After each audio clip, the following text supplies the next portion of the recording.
pangangailangan sa aming kalagitnaan, aming sama-samang sinasaway sa makapangyarihang Panginoon Jesus. And we're God in Jesus' name. Hallelujah. Praise the Lord. Praise the Lord. Praise the Lord. Purihin po ang ating pinakamamahal na Panginoon. At una tigit sa lahat, nais ko pong magpaabot ng pagbati na magandang hapon sa ating mabuting pastor, ating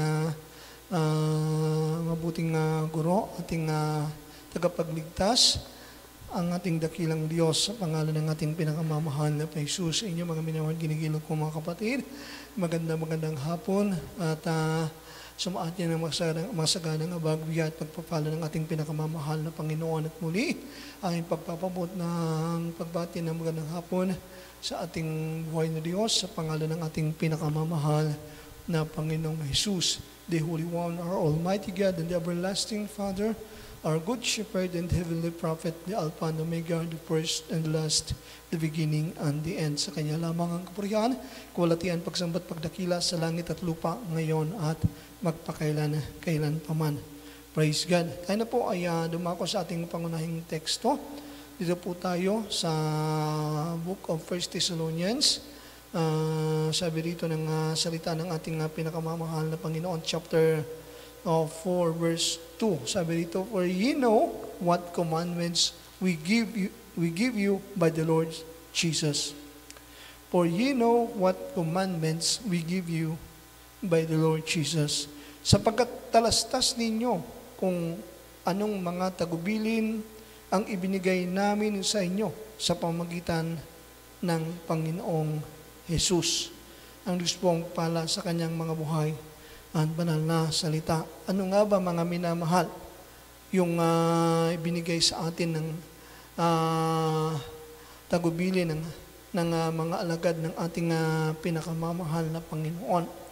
Ang sabi ng Bible, mga minamahal, kinakailangan tayo po ay maging handa sa anumang oras na pagbabalik ng ating Ama sa kalangitan. At napakahalaga na dalisayin natin yung ating mga sarili sa kanyang banal na harapan.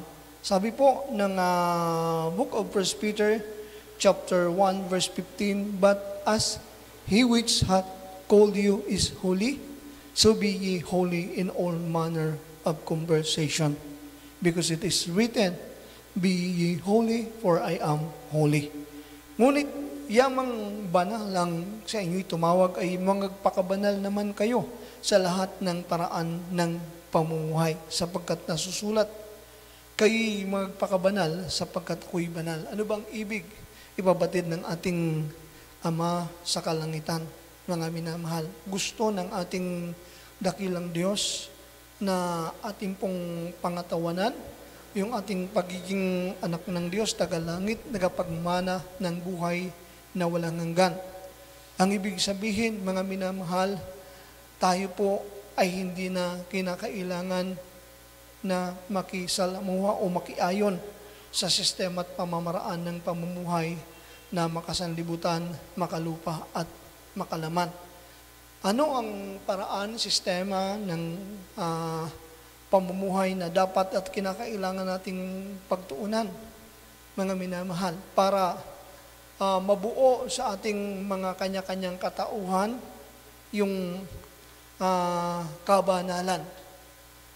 Ang sabi ng ating dakilang Diyos, napakahalaga na maitalaga natin yung ating mga sarili sa pagpapasakop sa kanyang mga banal na kalooban. Yun po yung magiging paraan upang tayo po ay maging banal sa kanyang harapan. Prioridad natin sa ating pang-araw-araw na pamumuhay, yung makalangit, makadiyos, spiritual na kapamaraanan na ang sabi nga, mga minamahal, ng Book of James, kung mabuksan natin yung ating mga banal na kasulatan, sabi rito ng Biblia, submit yourselves therefore to God, resist the devil, and he will flee from you. Pasakop nga kayo sa Diyos, datapat magsisalangsang kayo sa dyablo at tatakas siya sa inyo. Ang ibig sabihin, di na natin bibigyan ng puwang o daan ang gawaing makalupa, makalaman, makasanlibutan sa ating mga kanya-kanyang katauhan. Ang ibig sabihin, hindi na natin itatalaga ang ating mga sarili, mga minamahal. Hindi na natin ilalaan ang paraan ng ating pamumuhay sa gayong kapamaraanan. Sabi ng Biblia, yun po yung pagsalangsang mga minamahal sa dyablo. Upang tayo po ay kanyang lubayan, kinakailangan lubos nating isuko ang ating mga sarili sa pagsusunod, mga minamahal, sa pagpapasakop sa kung ano ang kalooban ng ating Diyos na manlalalang. Sabi ng verse 8, draw nigh to God, and He will draw nigh to you. Cleanse your hands, ye sinners, and purify your heart, ye double-minded. Magsilapit kayo sa Diyos at siya'y lalapit sa inyo. Maglinis kayo ng inyong mga kamay, kayong mga makasalanan, at dalisayin ninyo ang inyong mga puso, kayong mga may dalawang akala. Kaya mga minamahal, anong nais ipabatid ng ating pinakamamahal na Panginoon? Minsan tayo po, mga minamahal, ay nagsusumakit, nagsusumikap sa paggawa, mga minamahal ko, para sa panlupa, pansanlibutan, panlamang kapakinabangan. Mga minamahal, ang nais ng ating dakilang Diyos, mga minamahal, na maiwasto natin ang paraan ng ating pamumuhay sa kanyang banal na harapan. Sabi ng Biblia, maglinis kayo ng inyong mga kamay, kayong mga makasalanan, at dalisayin ninyo ang inyong puso. Mga minamahal, kayong may mga dalawang akala. Ang ibig sabihin, mga minamahal, nandoon yung ating pagdadalawang isip. Meron tayong agam-aga, mga minamahal. Ano kaya? Ito na nga kaya ang magiging sistema at paraan ng aking pamumuhay. Sa kabila naman, napakaraming mga nakaabang na mga grasya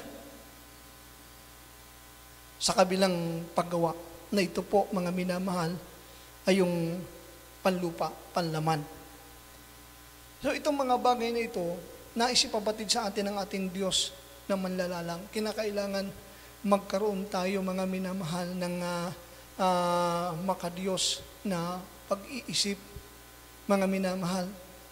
Kinakailangan yun yung mangibabaw na ating malinang sa ating mga kanya-kanyang katauhan. Kasi kapag ang ating mga minamahal iniisip, mga minamahal, plano ay pagsusumakit sa paggawa para sa panlupang kapangkinabangan, mga minamahal, wala tayong mapapala, mga minamahal, kundi ang tiyak na kapahamakan. Kasi kadalasan, mga minamahal, ang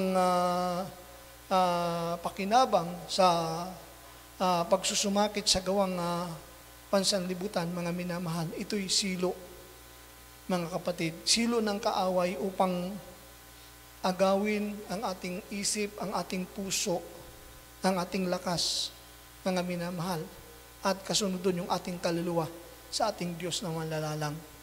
Siyempre, kung ang ating iniisip ay nandoon na sa mga gawaing panlupa, ang laman pansanlibutan, at sa kapakinabang ng panlupa, panglaman pansanlibutan, yun yung ating iniisip, yun na yung dinidesire ng ating puso, mga minamahal. Yun na, mga minamahal, yung papaglalaan natin ang ating lakas, ng ating paggawa, mga minamahal. Tuluyan ng maaagaw tayo ng kaaway sa kamay ng Diyos na ating manlilikha. Kasi, mga minamahal, maiuukol na natin, mga kapatid, yung ating sarili, hindi na para sa ating Ama sa kalangitan, kundi, mga minamahal, sa mandarayang Diyos na ng sanlibutan. Ang utos sa atin ng ating dakilang Diyos, ang ating puso, ang ating isip, ang ating lakas, ang ating kaluluwa, gagamitin natin para mahalin, ibigin ng ating Diyos na manlalalang. Pero paano nga kung may pagtatalo sa ating isip, kung mayroon tayong agam-agam, mga minamahal? Magiging distorted yung ating pag-iisip, mga minamahal. Hindi tayo makapag-focus. Sabi ng Bible, mga minamahal, hindi tayo pwedeng makapaglingkod sa dalawang Panginoon, mga minamahal, sa isang panahon, isang pagkakataon. Sabi ng Biblia, iibigin natin yung isa at pababayaan yung ikalawa, mga kapatid. So, ito pong silo ng kaaway, mga minamahal, yung madalas na maipangbihag niya ng maraming mga kaluluwa dito sa sanlibutan. Hindi lang napapansin ng napakaraming mga tao, mga minamahal, na kapag naagaw na yung kanilang atensyon, yung kanilang pag-ibig, mga minamahal, at paggawa sa mga ninanasan nilang pakinabang na panlupa, panlaman, pansanlibutan, yun na ang pasimula ng kanilang pagiging talunan. Kasi yung kanilang kaluluwa, hindi na magiging laan para sa Diyos, kundi mga minamahal sa Diyos na mga minamahal ng sanlibutan, na yan po yung Diyos ng kapahamakan, mga minamahal. Bakit? Kasi mawawala na ng puwang sa ating isip, sa ating puso, mga minamahal, sa ating paggawa. Tayo, sabi ng Genesis, mga kapatid, ay kaluluwang may buhay. Yung ating kabuuan, mga minamahal, nilalang tayo galing sa alabok, mga minamahal, hiningahan tayo ng hinga ng buhay, naging kaluluwang may buhay. Pag naagaw, mga minamahal, ni Satan, yung ating isip, yung ating puso, yung ating lakas, yung paggawa natin, yung puso, yung pag-ibig natin doon sa pakinabang, mga minamahal, na makalupa, makasanlibutan, yung isip natin, plano natin, mga minamahal, na gayon yung paglaanan natin ng ating buhay dito sa ating temporal na kalagayan. So hindi na magiging para sa Diyos yung ating katauhan, mga minamahal. Paano pa tayo, mga minamahal, magiging banal? Paano pa tayo, mga minamahal, magiging karapat-dapat doon sa kanyang harapan? Kung taliwas, mga kapatid, yung pinaglalaanan natin ng ating buhay doon sa pinagtatalagaan sa atin ng ating Diyos na manlalalang. Kaya ito'y napakahalaga na atin pong maunawaan, mga kapatid. Maraming mga tao, mga minamahal, na sa kagustuhan nilang magkamit, mga minamahal, lalong mga minamahal nawawalan. Yan yung pinapakita sa ating mga nagiging kaganapan, mga minamahal, dito sa ating huling kapanahunan.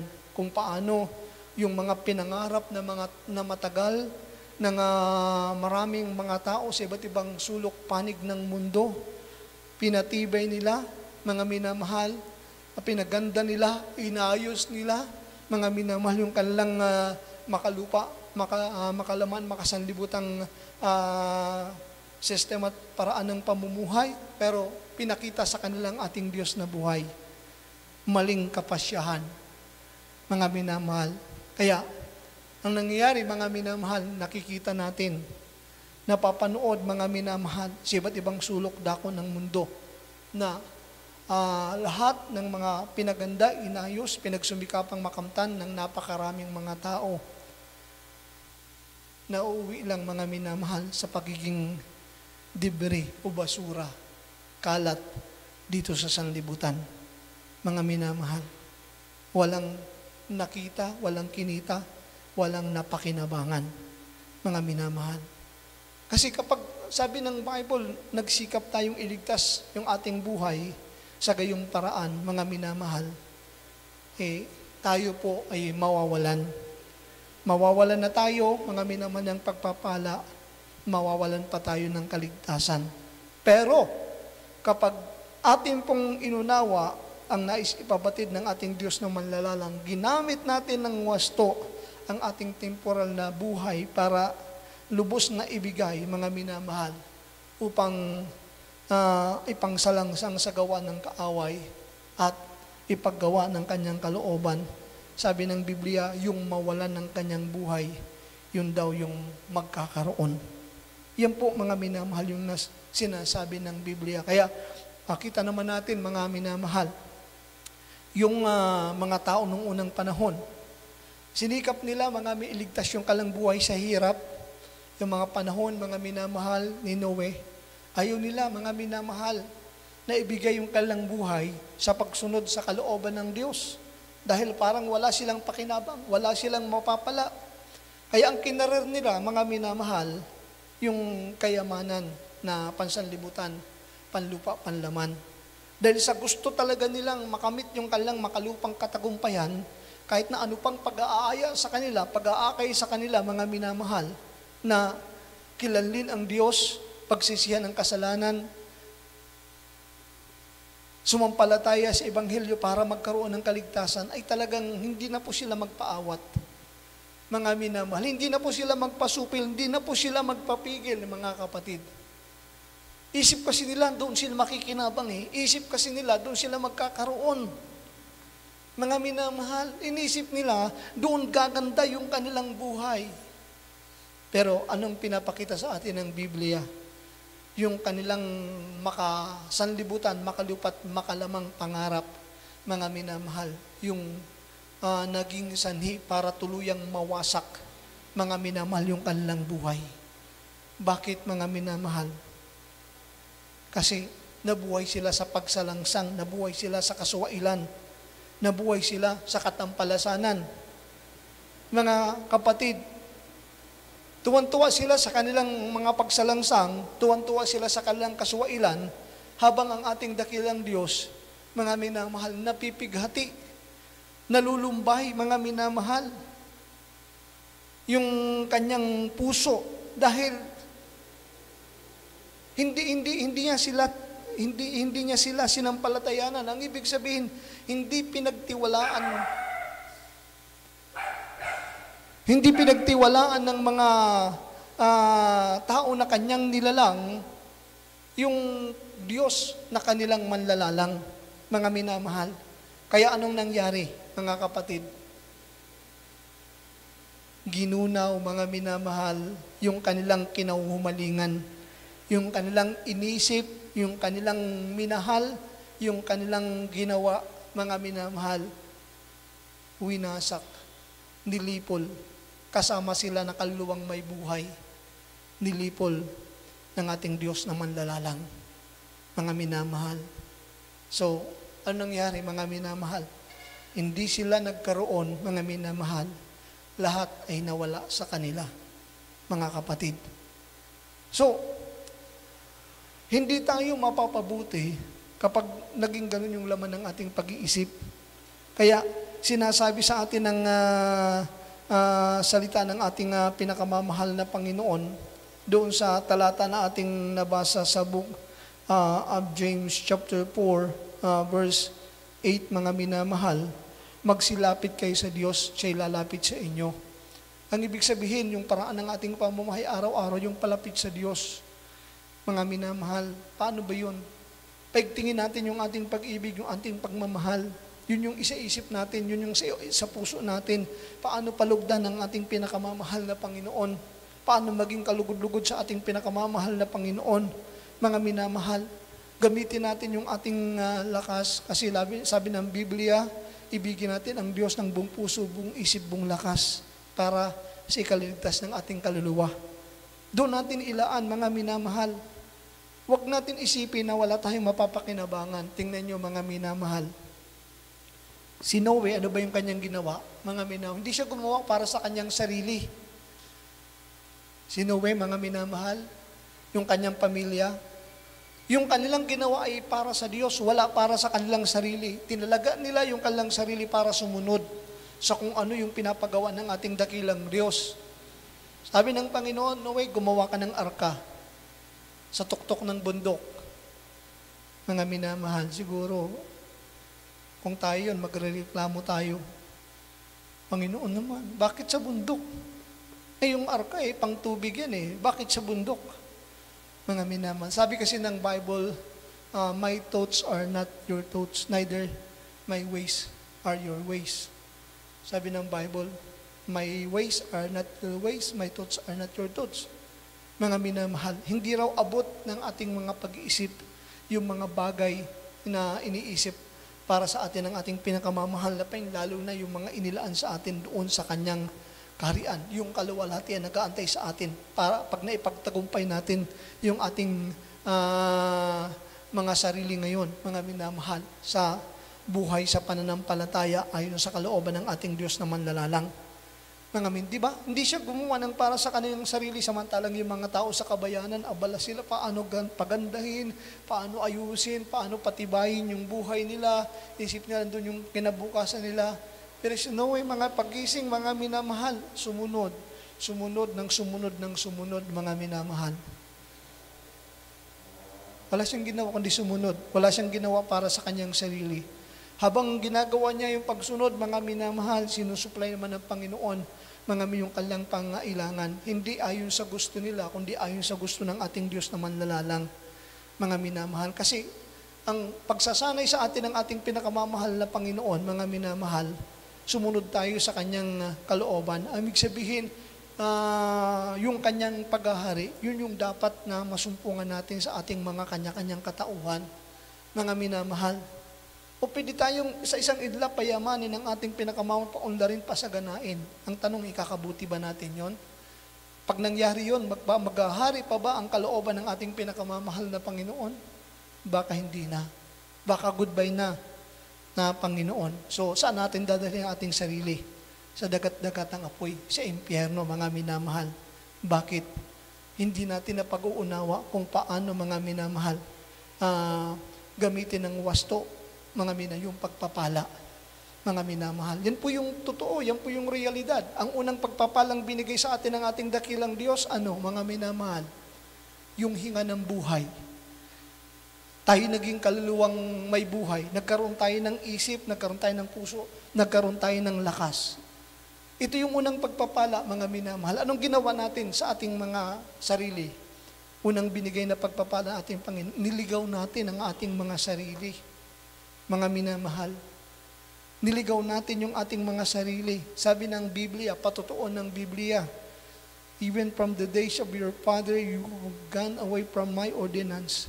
Sabi ng Biblia, mula pa ng mga kaarawan ng inyong mga magulang, kayo nangagpakaligaw sa ating mga tuntunin, sa aking mga tuntunin at hindi ninyo tinalima. So, yung pala nga, wala pa, mga minamahal, wala pa yung sabihin natin, milyon, bilyon. Pero kung tutuusin, kung naintindihan lang natin, kasama na yun eh. Kasi ang mundo, kanina ba pinagkatiwala, mga minamahal, sa mga tao na kanyang nilikha. Para ano? Mga minamahal, para alagaan nila, mga minamahal, sa makadiyos, makalangit at espiritual na paraan. E ano nangyari, mga minamahal? Yung tao, mga minamahal, nagumon, naging ganit, naging sakim, mga minamahal. Yung libreng ibinigay ng Panginoon, mga minamahal, kinalakal, mga minamahal. Diba?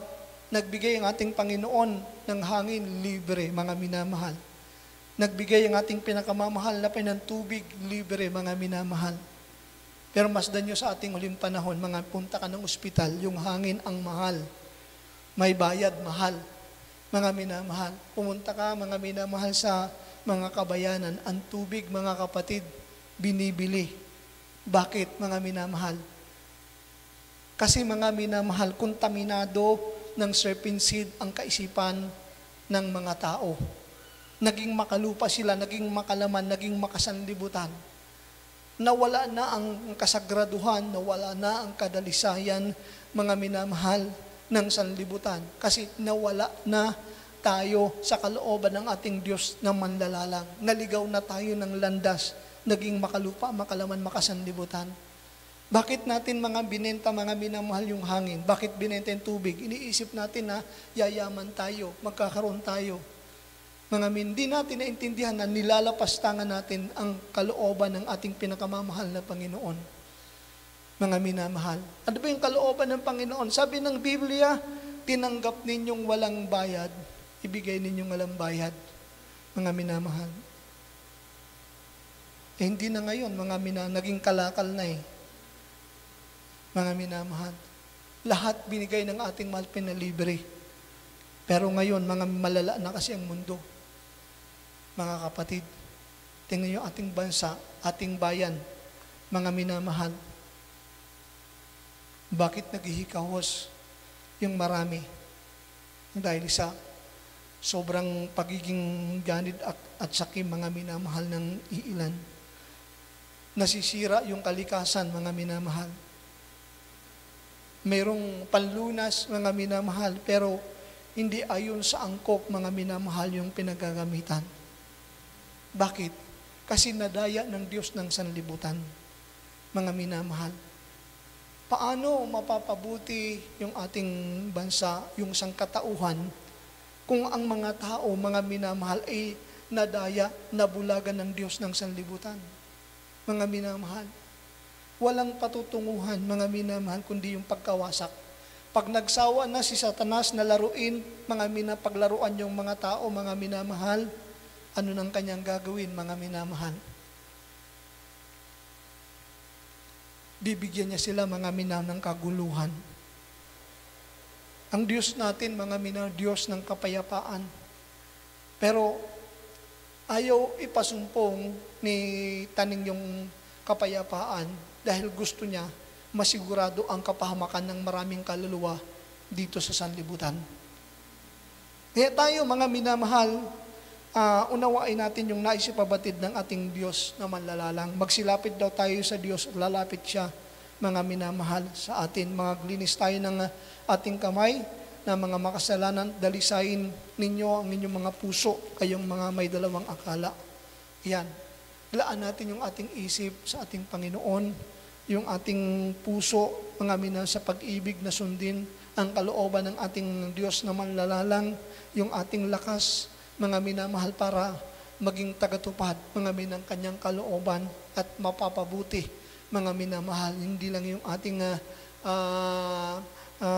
kasalukuyang kalagayan, kundi, mga minamahal, maging yung ating hinaharap na magiging kahantungan.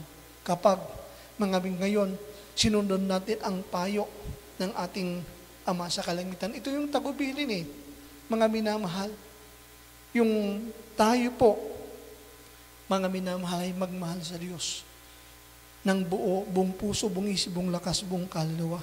Huwag daw tayo, mga minamahal, kung makakalimot, mga kapatid. Pero parang pangkaraniwan na lang, mga minamahal, yung paglilimot ngayon ng napakaraming mga tao sa mga katulan, sa mga kautusan ng ating pinakamamahal na Kristo. Pansinin natin isa sa tagubilin ng ating pinakamamahal na Panginoon, mga kapatid. Sabi rito ng Word of God, sa Deuteronomy chapter 8 verse 11, "Beware that thou forget not the Lord thy God in not keeping His commandments, and His judgment, and His statutes, which I command thee this day."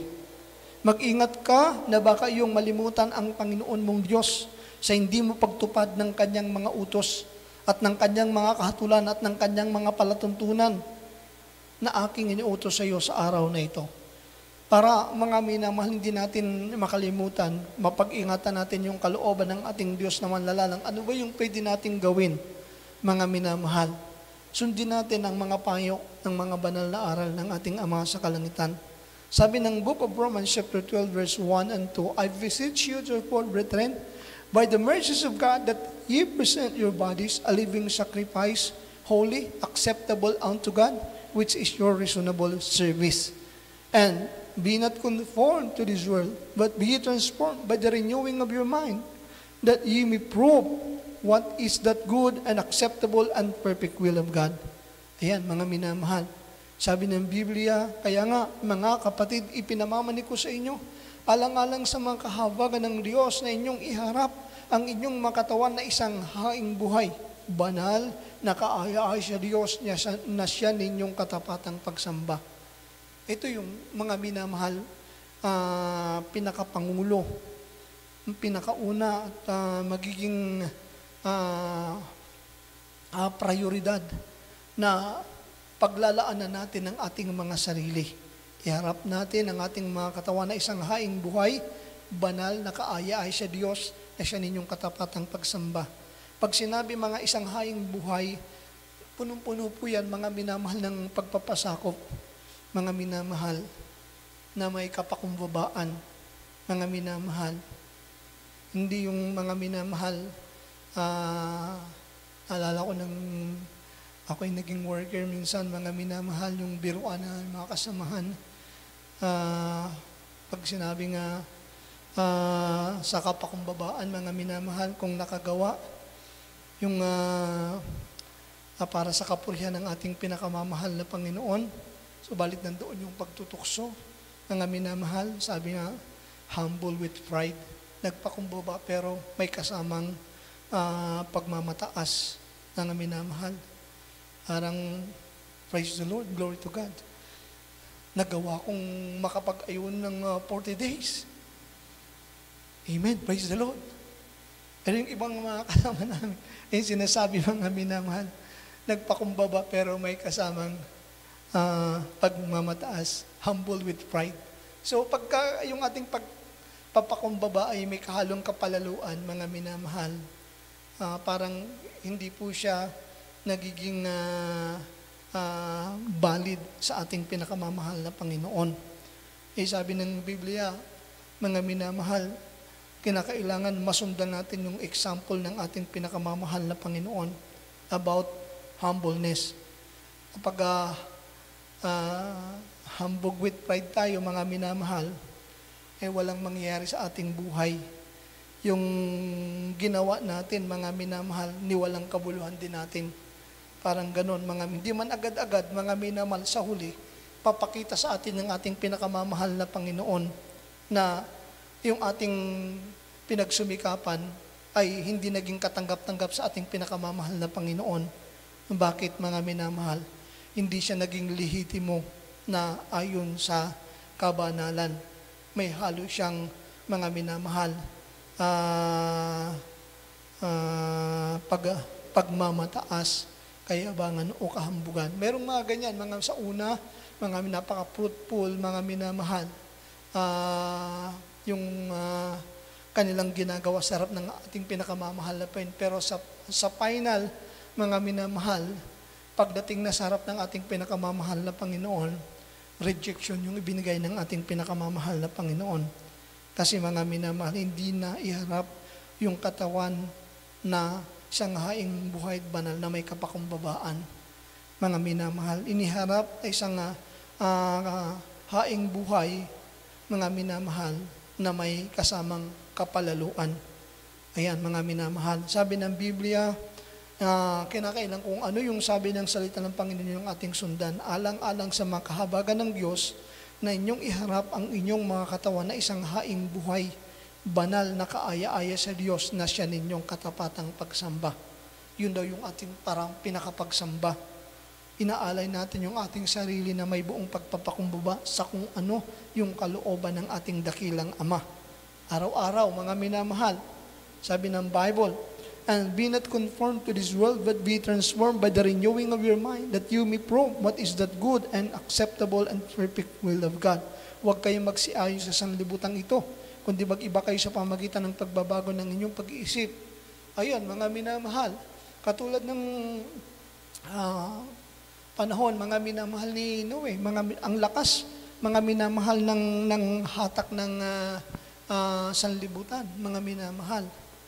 Nangangaral siya, hindi siya iniintindi dahil nag-i-enjoy yung mga tao sa gawang makalupa, makalaman, makasanlibutan.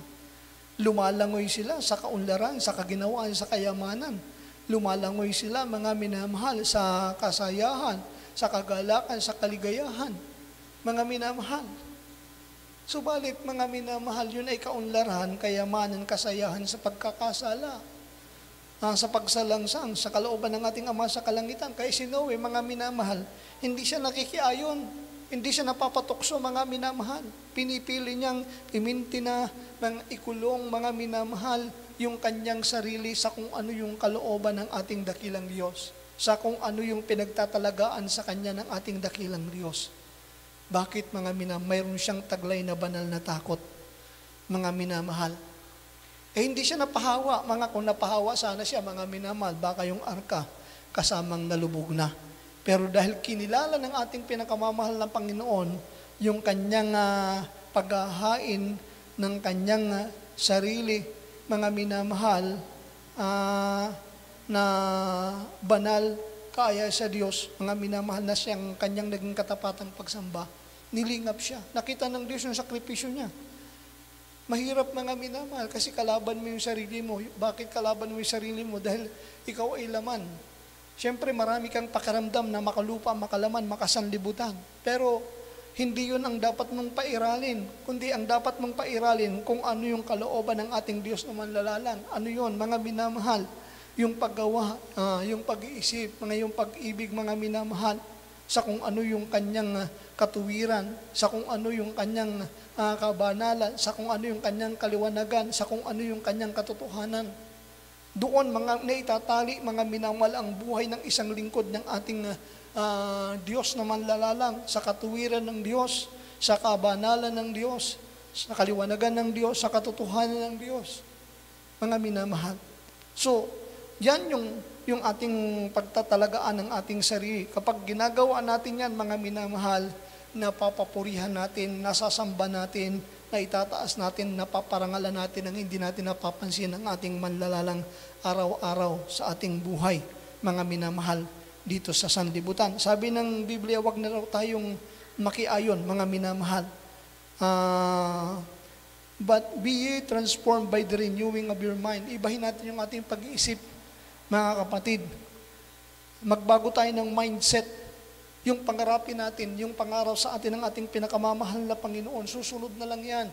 Mga pangangailangan natin sa sanlibutan, mga minamahal. Kung talagang kailangan ibibigay yan ng ating Diyos na manlalalang, mga minamahal. Sabi ng Bible, huwag kayong magsiayon sa sanlibutan ito, kundi mag-iba kayo sa pamagitan ng pagbabago ng inyong pag-isip upang mapatunayan ninyo kung alin ang mabuti at kaaya at lubos na kalooban ng Diyos. Lagi yun yung ating sasaisip. Kung alin, mga minamahal, yung mabuti at kaaya at lubos na kalooban ng Diyos. Yun yung ating pagtuunan, mga minamahal. Pag nalihis natin yung ating lakad, mga minamahal, itama natin, iwasto natin ayon sa aral na ipinapaunawa sa atin ng banal na kasulatan. Tandaan natin, mga minamahal, sabi ng Biblia, mag-ingat ka, baka iyong malimutan ang Panginoon mong Diyos, hindi mo pagtupad ng kanyang mga kautusan. Ang paglimot sa Diyos, mga minamahal, yung hindi natin pagtutupad ng kanyang mga kautusan. Mga minamahal, iyan yung ating katalagaan. Sabi ng book of 1 Corinthians, malapit na po tayo magtapos. Sabi dito ng 1 Corinthians chapter 6 verse 19 and 20. What? Know ye not that your body is the temple of the Holy Ghost, which is in you, which you have of God, and you are not your own. Yan.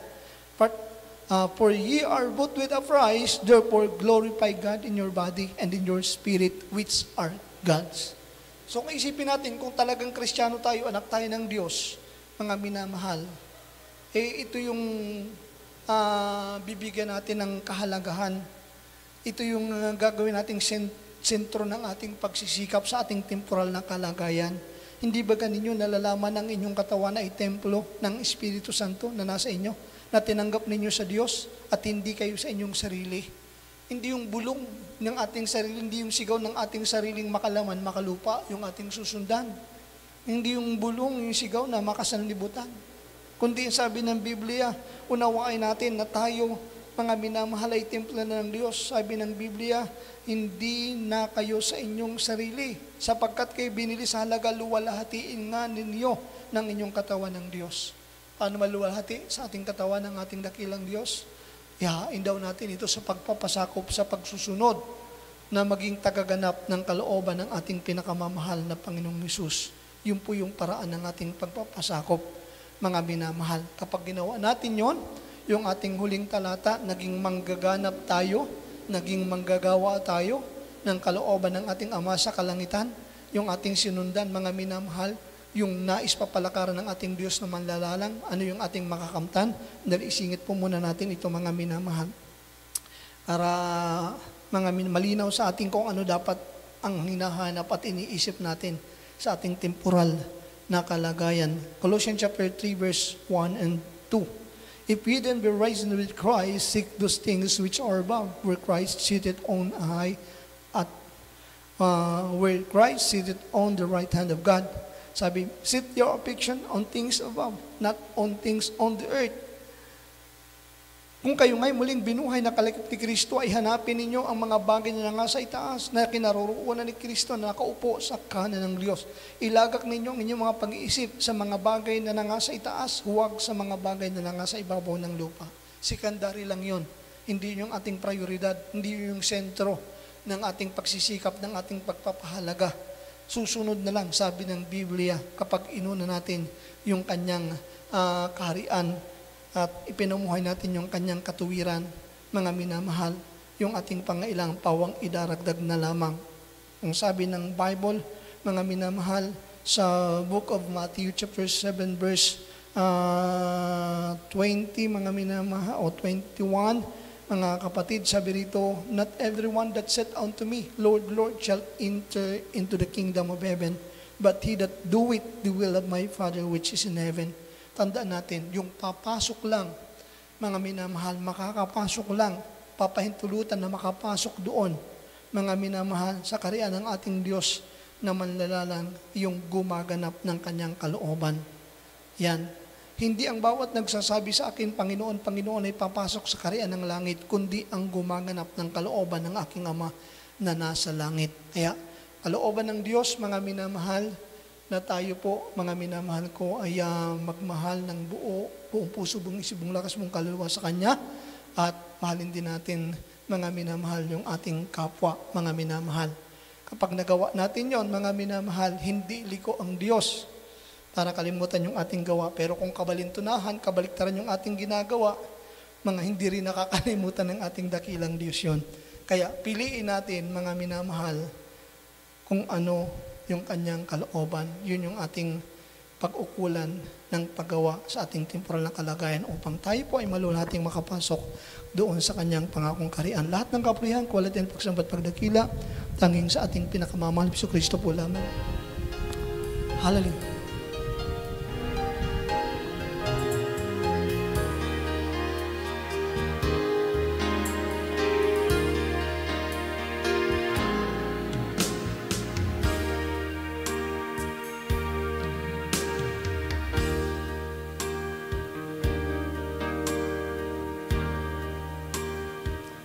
Hallelujah, Jesus.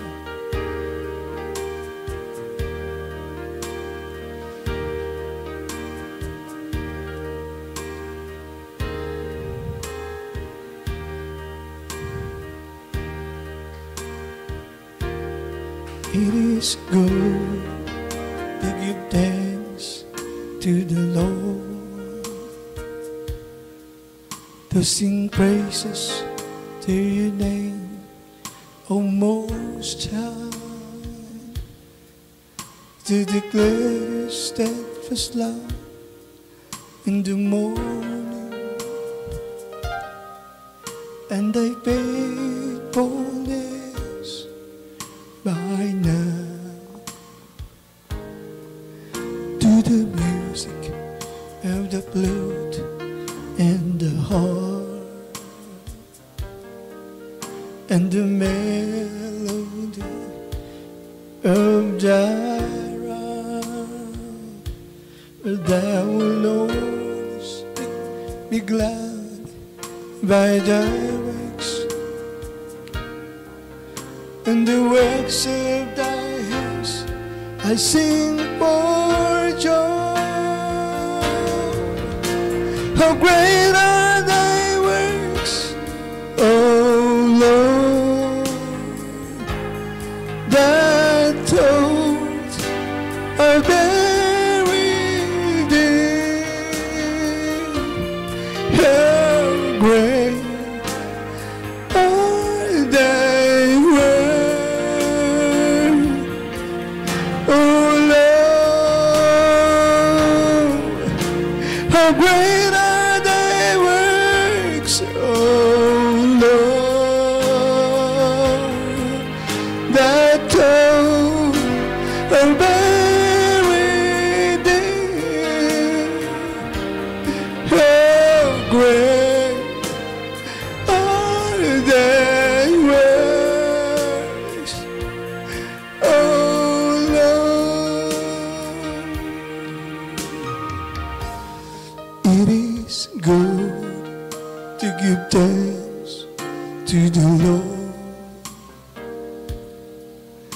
sing praises to your name, Most High, to declare your steadfast love in the morning and thy faithfulness by night. To the music of the flute and the horn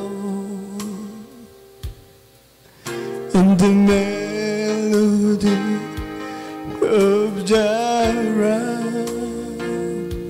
where thou alone is make me glad by thy works, and the works of thy hands I sing for joy. How great are thy works, O Lord, that told of thy redeemed. How great are thy works, how great are thy works, how great are thy works, O Lord. How great are thy works, O Lord, that told of thy redeemed. How great are thy works, O Lord. Minsan pa mga minamahal, hallelujah. It is good to give thanks to the Lord, to sing praises to your name, Most High, to declare your steadfast love in the morning and thy faithfulness by night. To the music of the flute and the harp and the melody of thy rhyme, for thou, Lord, hast make me glad by thy works, and the works of thy hands I sing for joy. How great are thy works, O Lord, that told of thy redeemed.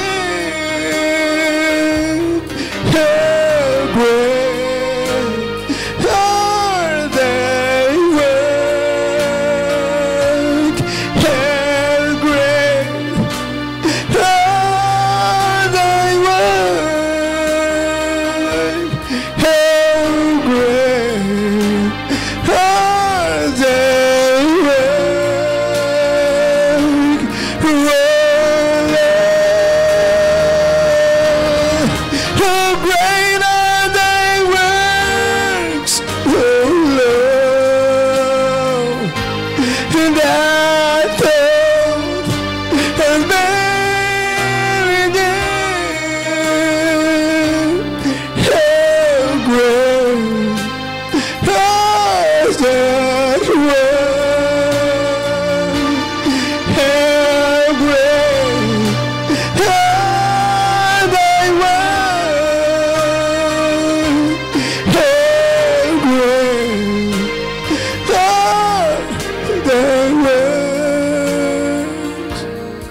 Hallelujah.